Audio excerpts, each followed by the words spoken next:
哎，阿姐，我们常会听到说，哎呀，谁家的小朋友得了手足口症呢？还是哪一位父母啊要请隔离假在家照顾小朋友嘛？尤其是在本地哦，这个手足口症的病例是一直在增加。对啊，只要小朋友们有机会聚在一起的话，那些什么细菌啊、病毒啊，就会变得很容易传播，那病例肯定就会增加了。尤其学校假期到了，大家要出门啊什么，会更加担心嘛。择日不如撞日，今天我们就趁这个机会跟大家聊一聊手足口症。手足口症是小朋友的专利吗？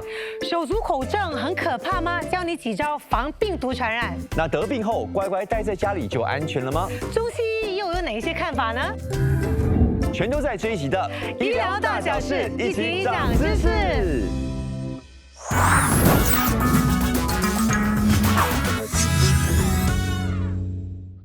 李腾啊，手足口症这么常见，那是不是每一个小朋友都难逃魔掌呢？哇，这个我不能够100%确定，但是呢，我能够确定的是呢，小朋友的健康是我们大人啊最挂心的。好吧，那我今天的问题呢，就留给专家来回答。好，没问题。马上有请传染病专家梁浩南医生，欢迎，以及阿嬷金玲希金姐，还有俏妈妈胡佳琪 Jenny， 欢迎三位，来，请坐，请坐啊。今天聊这个手足口症呢，我相信两位呢都是蛮了解的，家里都有可爱的小朋友，我2个孙子啊，对，在幼稚园就听说过嘛，所以很紧张啊。每次吃饭前干什么就教他们洗手啊。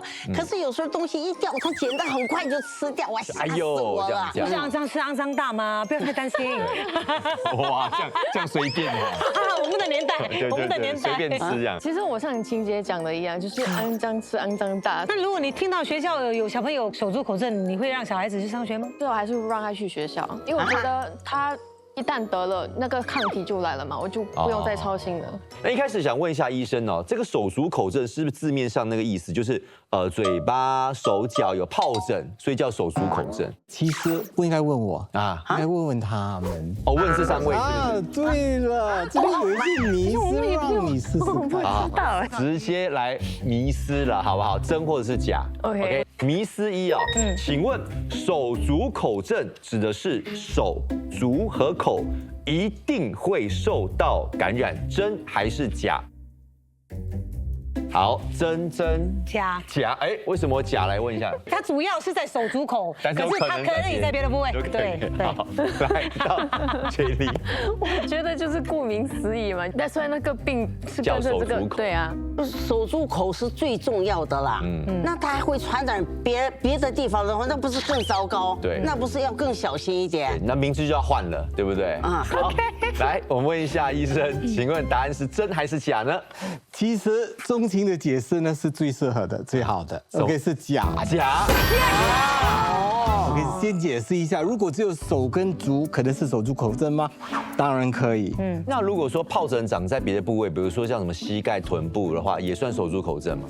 也算是，所以它可以生长在其他的部位。另一个说法就是看不到皮疹，只是一些简单的咳嗽、感冒、喉咙痛，或者完全没有症状，可能也是手足口症。好，来迷思2，请听哦。手足口症是小朋友的专利，真还是假？OK， 假，因为换真啦，每次要跟不一样嘛。不要，我要名列前茅。那为什么是假？你看，因为我听过邻居谁有中吗？就被小朋友传染啊，对，所以不一定是小朋友的。对啊，一样啊。老人也可以得啊。老人也可以，感觉3位信心满满，有没有可能是陷阱题？来，医生请解答。假的，答对。当然，成人甚至老人家都可能感染这个手足口症，而且成人发作的时候也可能会更严重一点。所以这个大家要注意一下。这个是一种病毒，所以很多家长呢照顾孩子的时候没有生病嘛。那是因为那个家长小时候感染过，有一些抵抗力。哎，可是刚听你们分享，好像你们都没有得过手足口症，对吗？那你还记得小时候呢？那有手足口症或者有什么症状的时候，父母亲是不带我们去看医生。你感染的时候很轻微，不知道说手出过这种皮疹嘛，所以可能是有得过，只是不知道。对了，是最近大概20到30年的时候才出一种新的有杀伤率的那个手足口症，我们才比较担心。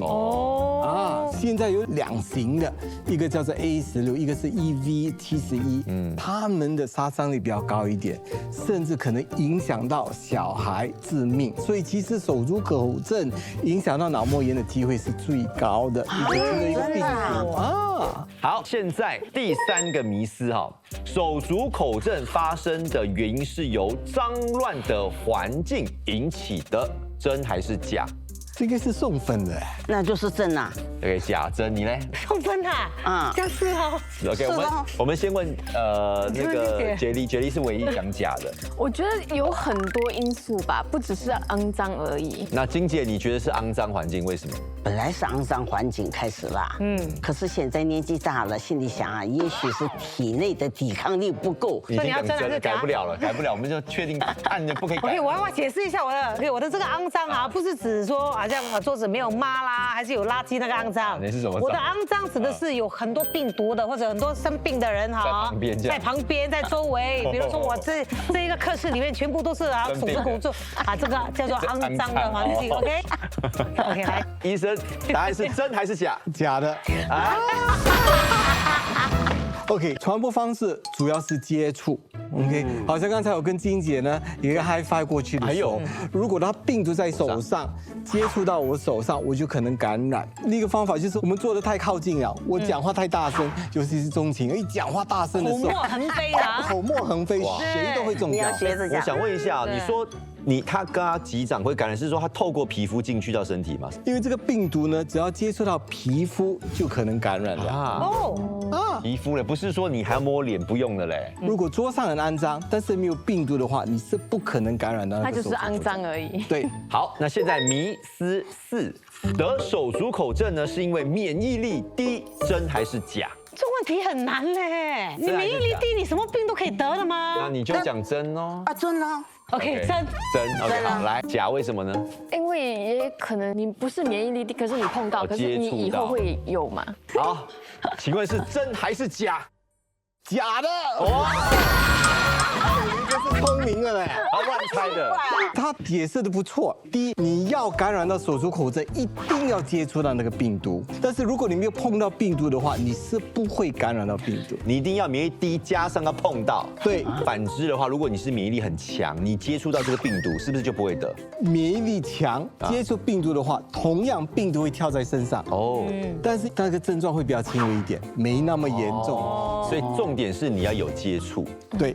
OK， 哇，目前这个佳琪领先厉害。翻身题来哈，来最后一题，得过手足口症之后就不会再得，真还是假？假啦，不一定呀。对，来金姐呢？是啦，得过应该不会再得。那你要讲真。你要讲真，真 OK。来 ，Kim 姐是唯一讲假，你是觉得是有可能会再得？是我得过 ，OK。然后现在这一段期间我又得了什么病严重的病然后又给谁传染到的，我还是会中的，因为我免疫力特别低。OK。其实我之前我得过，所以可能又再得。我可能我会再得多一次。好，那佳琪呢？我觉得这种病就很像 Chickenpox 一样，像得过一次就不会有抗体嘛。Chickenpox 可以2、3次的。是吗 ？Yes。Too late，OK。好，来金姐，你觉得得过不会再得啊？应该不会再得啊，因为有抗体是不是？好，所以医生答案是真还是假？假的。哇，所以得过会再得啊？对，这个病毒呢，它有 A 型跟 B 型，还有 EV 型，所以总共加起来有好多，最少20、30、40种，所以你可以反反复复的在感染。OK， 好，所以我的总结分数金姐1分不错，有1分，至少有1分那佳琪跟 Kim 姐都是3分。重点金姐是来学习。那像这个长期的症状还有哪一些？主要发烧、喉咙痛、皮疹。皮疹方面呢，可能看到一些小小的水泡之类的，通常是在手或者臀部膝盖都可能。那开始的时候是一个水泡，接下来可能会变色，稍微变红，可能甚至变黑色或者灰色。那个颜色会可能留在皮肤上几周到几个月的时间。舌头牙龈嘴巴里面都可能会这个溃疡。那如果说是小朋友 baby 那种婴儿呢？哇，反而更糟糕哎，他没法子跟你说哪里，心情会比较急躁。嘴唇方面呢，全部是溃疡，你给他喝奶的话也是不行。其实有一些人，如果他有手足口症的时候，他会有腹泻的问题，所以他是不是跟他的肠胃好不好有关系？其实不是肠胃不好的问题，而是那个病毒感染了那个肠胃，溃疡在肠胃里面，肠胃呢就腹泻。那小朋友是不是因为他比较容易中这个？小孩子方面完全没有抵抗力来抵挡这个病毒，所以可能第一次感染的时候稍微比较严重，就影响到肠胃。那医生是不是多吃益生菌啊，就能够减缓这个腹泻的症状？是的，因为益生菌可以补充一下自己的身体的肠胃细胞的健康，细胞健康越好，害菌方面呢比较难生存在那个肠胃里面。所以平时我们多补充益生菌，如果真的得到了这个手足口症的话，至少那症状不会这么明显，人也不会这么难受。没错所以这个蛮重要的哈。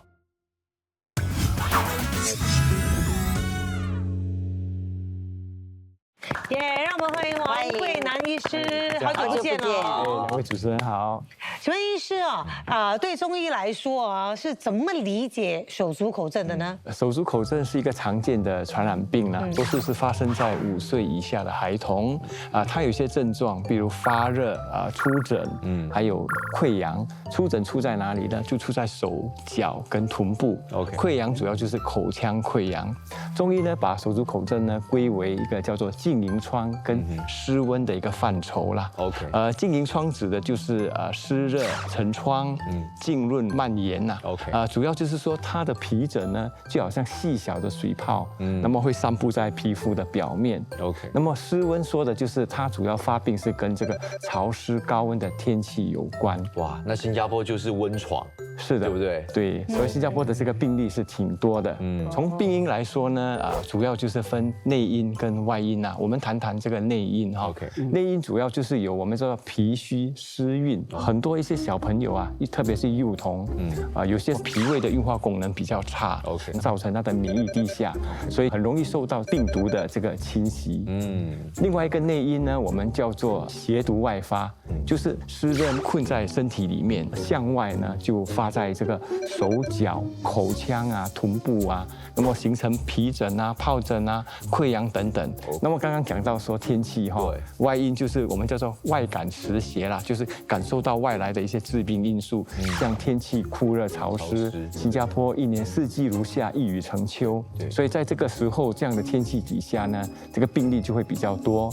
那另外有些人是因为跟这个有感染病毒的人接触，被感染到，或者是接触到一些被病毒感染的物品，所以这些都是它的造成的原因。对，在治疗方面呢，一般上我们主要是强调辨证论治根据患者出现的一些症状、体质，还有病情的缓急轻重，制定一个治疗的方案。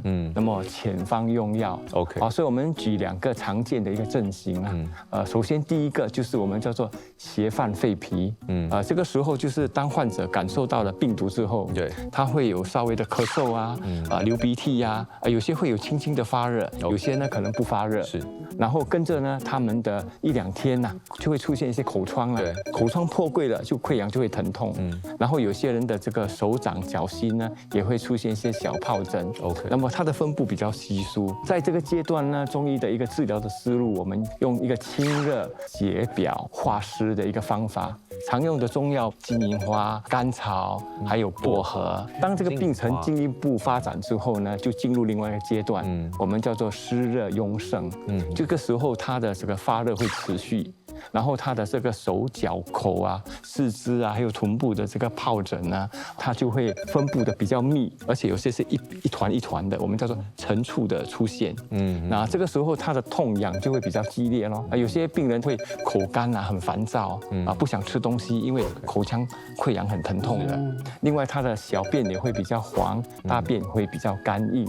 所以治疗的方法我们通常是用清热解毒祛湿的方法，比如我们会用到黄芩连翘藿香等等。那么手足口症它的发病主要都跟湿热有关嘛，所以在总的治疗原则，我们是用清热解毒、祛湿止痒的方法。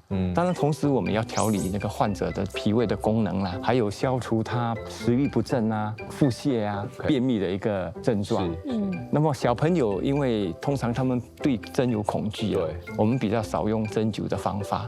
那么大人如果需要的话呢，我们会配合针灸啦来辅助治疗。那么选用一些可以清热健脾胃的一些穴位，比如手肘上的曲池啊，小腿上的这个足三里等等。OK。那医生啊，要是嘴巴有溃疡的话，我们平时擦那个什么西瓜霜啊那种的有用吗？有些这些产品它可能是会有帮助的啦。不过最好就是咨询这个医生医师的一个指导，看看适不适合。以免因为可能不对症呢，可能产生反效果啊，或者引起皮肤过敏啊。All right， 好，现在呢，我们来品尝一下，请问这一道是什么食疗呢？这道茶饮呢，我们叫做三豆饮。3种豆，就是3种豆，真的是3种嘞。哇，有赤小豆，有薏仁，薏仁其实就是薏米啦，有绿豆，3种豆大概就是15克，还有加上一个甘草10克左右就可以了。那这个功效是什么？辅助跟预防手足口症的发生啦。另外它也有清热解毒。健脾化湿的一个作用。我们把这些材料呢洗干净，对，然后浸泡半个小时，然后用大火煮滚它，对，再用中小火再煮20分钟就可以关火了。OK 当然有些人如果需要它那个味道稍微好一点，可以适当的加一点，比如红糖啊、黑糖啊，或者是这个石枫糖。你用的这个赤小豆就比较难煮哎，红豆一样吗？赤小豆跟红豆有点不一样，赤小豆你看它的形状是比较椭圆形的，红豆是比较圆的。赤小豆比较难煮，所以可以先泡半个小时。所以这个比较有效这个是利尿比较有效。可是泡过之后就流失了吗？不会，你就用那个泡的水直接来煮。另外就是这个薏米比如说有些人说，哎呀薏米很凉，有一个方法很简单，你把它拿去炒一炒，把它的表皮炒到有点焦黄，你煮起来它的寒性就减少很多了，就可以放心饮用了。这个三豆饮是适合大人小孩喝的吗？是的，大人小孩、小朋友、老人家都可以。像天气比较炎热啊，比较潮湿啊，我们可以比如说1个星期煮1-2次来喝。好喝，我每天喝都可以。哎呦！